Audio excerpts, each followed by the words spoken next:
नमस्कार, आप देख रहे हैं न्यूज नेशन। मैं हूं आपके साथ सचिन दुबे।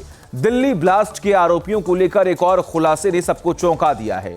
ये आरोपी आपस में बातचीत करने और सीक्रेट मैसेज को भेजने के लिए कुछ ऐसे ऐप्स का इस्तेमाल कर रहे थे जिसका डिजिटल सबूत हासिल करना बहुत मुश्किल है। इन ऐप्स में टेलीग्राम तो शामिल है ही, लेकिन भारत में प्रतिबंधित वो ऐप्स भी हैं जिन्हें आरोपी VPN के जरिए कनेक्ट कर रहे थे। देखिए।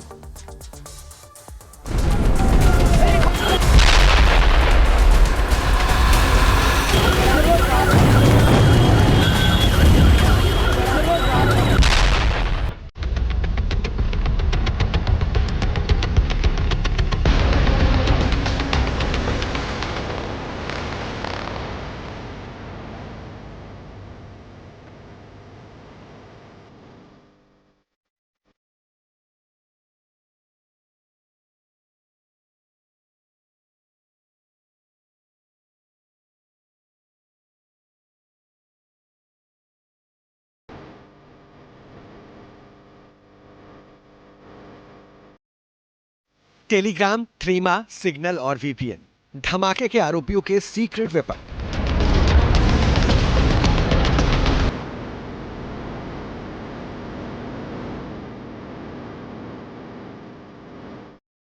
दिल्ली ब्लास्ट की साजिश को सीक्रेटली अंजाम तक कैसे पहुंचाया गया?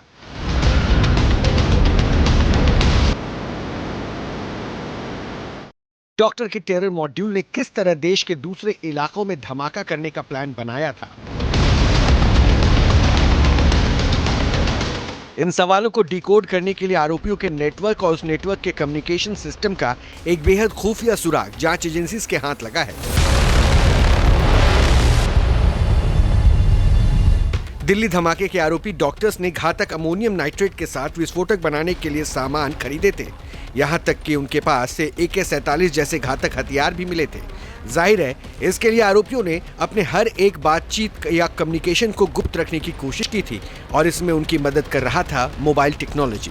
डार्क वेब की तरह ही आरोपी डॉक्टर कई ऐसे नेटवर्किंग ऐप का इस्तेमाल कर रहे थे जिनके सोर्स से लेकर यूजर तक के बारे में पता लगाना लगभग नामुमकिन है। बगैर फोन नंबर, ईमेल या OTP के ये वो एप्लीकेशन हैं जो यूजर की हर पहचान को छिपाने में मदद करते हैं।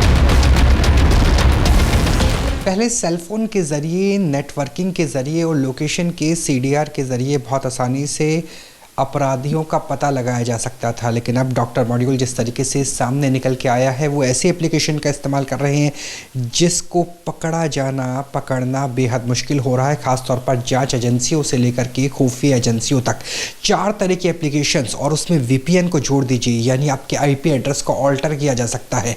आप दिल्ली में बैठ करके दुबई का IP एड्रेस दे सकते हैं, दुबई में बैठ करके सीरिया का। धमाके की जांच में खुलासा हो रहा है कि दिल्ली ब्लास्ट के आरोपी सिग्नल, टेलीग्राम, एलिमेंट और ब्रायर जैसे कम्युनिकेशन ऐप का धड़ल्ले से इस्तेमाल कर रहे थे। भारत में थ्रीमा पर बैन है, लेकिन आरोपी डॉक्टर VPN या फिर किसी विदेशी सर्वर के जरिए इन ऐप्स को यूज कर रहे थे। कुछ ऐप मसलन थ्रीमा, ब्रायर और एलिमेंट के लिए यूजर के किसी बुनियादी पहचान की जरूरत नहीं होती, जैसा व्हाट्सएप या स्नैपचैट जैसे दूसरे ऐप के लिए कानूनी तौर पर जरूरी होता है। पहले तो इनके फीचर समझने की कोशिश करते हैं, चाहे वो ब्रायर हो, चाहे वो एलिमेंट हो, चाहे वो थ्रीमा हो, चाहे वो और भी इस तरह की एप्लीकेशंस हैं जो आपको एनोनिमिटी देती कैसे, क्योंकि ना तो आपका मोबाइल नंबर इससे लिंक्ड है ना इधर ईमेल आईडी, दोनों ही लिंक नहीं होते। आपको इसमें अकाउंट क्रिएट करने के लिए मोबाइल नंबर या ईमेल आईडी की ज़रूरत नहीं होती।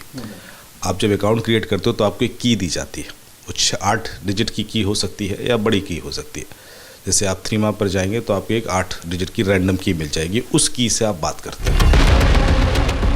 दिल्ली धमाके के पीछे पढ़े लिखे लोगों की जमात थी, इसलिए उन्हें टेक्नोलॉजी की पूरी खबर थी। इन्हें जानकारी थी कि सीक्रेट ऐप किस तरह से काम करता है और पकड़े जाने के खौफ से बेपरवाह रहते हुए किस तरह से आपस में बातचीत की जाए।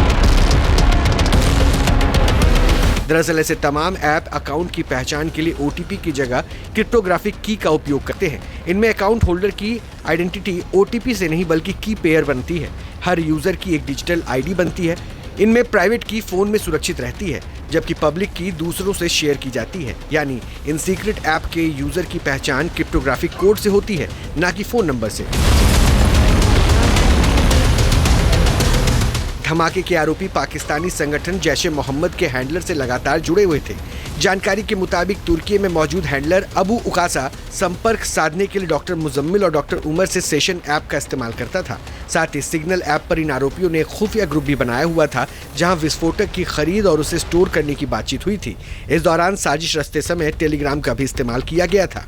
ये तमाम ऐप आतंकियों की पसंद क्यों बन गए थे, इसकी वजह भी अब समझ लीजिए। थ्रीमा ऐप इंस्टॉल करते ही यूजर का अल्फा न्यूमेरिक थ्रीमा 4H7GZF4Z की तरह कोई आईडी बन जाता है और फिर इस आईडी से ही चैट होती है। इसके लिए ना तो फोन नंबर और ना ही ईमेल की जरूरत होती है। ये ऐप OTP भी नहीं मांगता। इस तरह ब्रायर ऐप P2P यानी कि पीयर टू पीयर पर काम करता है। इनमें अकाउंट की पहचान सिर्फ पब्लिक और प्राइवेट की से होती है। इंटरनेट ना तो ब्लूटूथ या फिर वाईफाई डायरेक्ट से भी मैसेज भेजा जा सकता है। इसका सर्वर नहीं होता, इसलिए OTP भी नहीं होता। एलिमेंट और मैट्रिक्स के लिए भी यूजर नेम के साथ या बगैर नंबर और ईमेल अकाउंट बनाया जा सकता है। इसमें पहचान सिग्नेचर की के जरिए तय होती है। सिग्नल ऐप में हर मैसेज का टाइम सेट होता है। जैसे ही रिसीवर उसे खोलता है, मैसेज क्लाउड साइड टाइमर पर शुरू होता है और टाइमर खत्म होते ही मैसेज दोनों डिवाइस से हट जाता है। ब्रायर ऐप का तो सर्वर ही नहीं होता, इसलिए हर यूजर खुद ही एक सर्वर की तरह काम करता है। यही वजह है कि इस किस्म के तमाम ऐप आतंकी मिजाज वाले मॉड्यूल में माकूल साबित हो रहे हैं। कि इनको फ्रीडम ऑफ स्पीच के नाम पे अलाउ होती है कि भाई लोगों को कम्युनिकेट करना है, क्योंकि आप सोशल कम्युनिकेशन तो नहीं कर सकते इस समय। जैसे कि मुझे यदि राहुल से बात करनी है तो राहुल को बताना पड़ेगा कि ये मेरा आईडी है। सो ये कुछ ग्रुप, सिक्योर ग्रुप के बीच में ही कम्युनिकेशन हो सकता है। ये एक व्हाट्सएप की तरह इस्तेमाल इसलिए नहीं हो सकती कि आपको किसी का नंबर पता है, आप सीधे मैसेज भेज सकते हो। यहाँ ऐसा नहीं हो सकता, क्योंकि वो नंबर पता होना भी तो ज़रूरी है।